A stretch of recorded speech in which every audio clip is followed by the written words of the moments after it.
try and tell me, if you look at the Iron Squid lineup, who wins? Who are those 3-4 top players that win it? You know, I am see, it's hard for me to divorce my enjoyment of Liquid HerO versus his results as of late. Yeah. So, you know what? I will say that Liquid HerO succeeds and gets the top 3 spots so that way we can introduce our players in the game. All right, here we go. Spawning in the top left corner from Team Liquid, the man who might win it all and get second and get third, it is HerO. Yeah, okay. And spawning down in the southern position here as our red Terran, we indeed have aLive. Currently 1 game down, looking to bring himself back so he can advance on to face off against Symbol. But yeah, no. And you know, I will say I'm pretty excited to see players like Creator playing later in this event. Of course, Scarlet I'm always a fan of, but yes. I think as of late, all the StarTale players, Life, Parting, have been looking so good. Leenock has continued to impress me with his consistency, but given the fact that MMA is the ex-champion and has really been off the radar, it's not even like he dwindled out, he just sort of disappeared all of a sudden. So I'm hoping that he can, at the very least, make a repeat return to the Final Four. Yeah, I'm going to be very interested to see what he can do on Acer. Acer obviously picking him up recently. Of all the teams that were going to pick in the bidding for him, I didn't really think it was going to be Acer, but apparently that's how it went, and I'm extremely excited to see how he does. Because look at what Ryung has done on Axiom, for example, with... It seems that the ex-Slayers players, you know, just finding their new teams have really found a comfortable footing. And... yeah. I mean, Ryung's in a position where he can legit actually win the next GSL guys. It could be a thing. And then Total Biscuit and Jenna Bain will be pretty happy with their recent signing. So it's pretty cool. Indubitably. Oh, and now this is interesting. Oh, Indubitably is so good. And of course I love Inimitable. Interestingly, aLive going for the gas first, not something we've really seen him do that much, and I don't object to a Reaper expand, and neither does Mr. Bitter, but I'm surprised to just see him doing that on this map, as he is just so often the guy who likes to get his expands up. And similarly, surprised to see Liquid HerO. He's going for the double assimilator on 1 base, Zealot and Chrono Boost. This looks very much so not like an early expand, and actually looks like he wants to go for a fast Twilight Council and maybe do some Blink play. Could be the case. It's actually a really, really nice option to go for on this map. You can try and get in there and oftentimes snipe out the Barracks Tech Lab that is researching Stim, which is normally where people focus their attention on. Now, he's only had 2 guys on each gas geyser, though, so that makes me think he's sort of wanting to go for some kind of expand and maybe get a little tech behind it.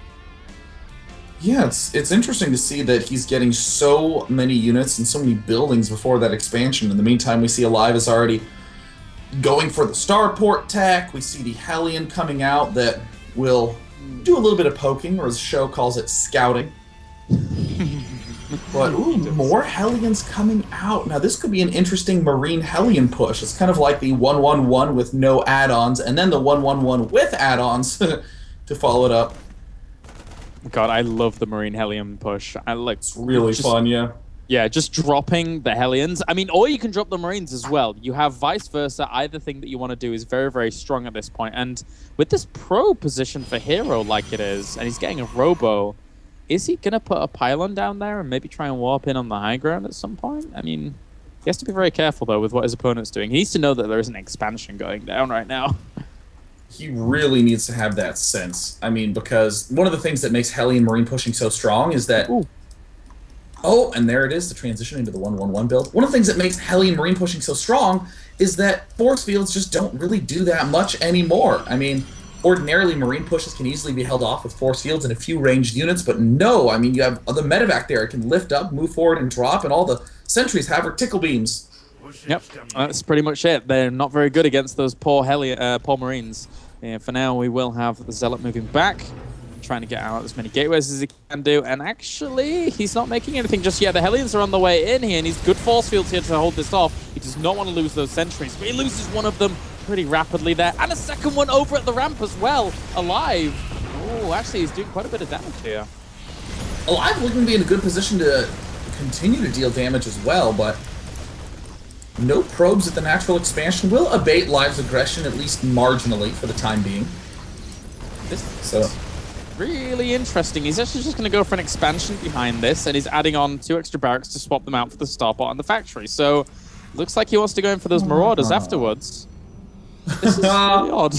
Transition into Marauders no matter what, and HerO getting super aggressive with these Stalkers. It looks like he will end up perhaps losing one, but there's the warping up into the main base. He's got to be careful because that instantly sacrifices all of those Marines. That was almost a little bit needless.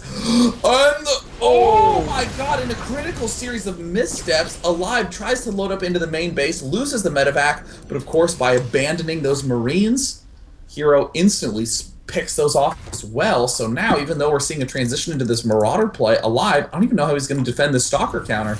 No, you're right. I mean, he doesn't have any bunkers down. He doesn't have much production either. He's only now just getting those barracks onto the add-ons. He was hoping to hold his opponent back a little bit longer than this, but the SCV is now coming off the line. aLive is in a lot of trouble here, unless he can defend this. But, I mean, HerO's doing so much damage. Oh my god, HerO is going to just do a game-winning blow with a basic 5 Stalker counterswing, and look at this. Warp Prism incoming, more Stalkers rally forward. HerO's not going to go for the late game. Why go for late game when you can win right now? 2 Marauders pop out, more Marines en route. aLive having to pull back, but with the Observer, that means that HerO's guaranteed to see up onto the high ground, pick off all these supply depots, and even manage to get a really nice solo force field. Yeah, that was pretty darn good indeed. Right now he kills off one of the Marauders with that. He's going to kill off the rest of these bio units.